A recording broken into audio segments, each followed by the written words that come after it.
Kerala NGO union റെസ്റ്റാർ കലാവേദി നടത്തിയ സർക്കാർ ജീവനക്കാരുടെ കായികമേള എച്ച്.എസ്. ML ഉദ്ഘാടനം ചെയ്തു.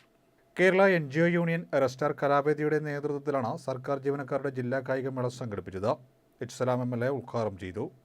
NGO യൂണിയൻ ജില്ലാ പ്രസിഡന്റ് എൽ മായ അധ്യക്ഷത വഹിച്ചു. പുന്നപ്ര കാർമൽ എഞ്ചിനീയറിംഗ് കോളേജ് മൈതാനിൽ ഓട്ടം, high jump, long jump, triple jump, shot put, javelin throw, discus throw, നടത്തം എന്നീ ഇനങ്ങളിലാണ് സീനിയർ, സൂപ്പർ സീനിയർ, മാസ്റ്റേഴ്സ് എന്നീ വിഭാഗങ്ങളിലായി മത്സരങ്ങൾ നടന്നത്. യൂണിയൻ സംസ്ഥാന കമ്മിറ്റി അംഗങ്ങളായ PC ശ്രീകുമാർ, B സന്തോഷ്, ജില്ലാ vice president PP Anilkumar, Arunkumar, joint secretary Baiju Prasad എന്നിവർ പങ്കെടുത്തു. ഒരുപാട് ദീർഘമായി ഞാൻ സംസാരിച്ചു പോകേണ്ടതായിട്ടുള്ള മത്സരങ്ങളിലേക്ക് കടക്കുക എന്നുള്ളതാണ്.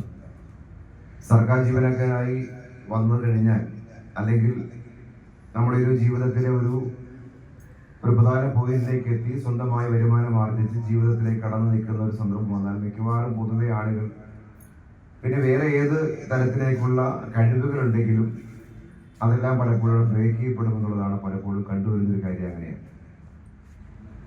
അത് വിദ്യാർത്ഥി ആയിരിക്കുന്ന സമയത്ത് ഇപ്പോൾ നന്നായി കലാപരമായ കഴിവുണ്ട്, സർഗപരമായ മറ്റ് ശേഷികളുണ്ട്, അല്ലെങ്കിൽ കായികപരമായ കഴിവുണ്ടെങ്കിൽ അതെല്ലാം ഒരു സ്കൂൾ തലത്തിലോ കോളേജ് തലത്തിലോ വിദ്യാഭ്യാസ കാലത്ത് അതിൻ്റെയൊക്കെ ഭാഗമായി നമ്മൾ പോകും. മത്സരങ്ങളിൽ പങ്കെടുത്തിട്ട് സമ്മാനം കിട്ടും, സമ്മാനം നേടും.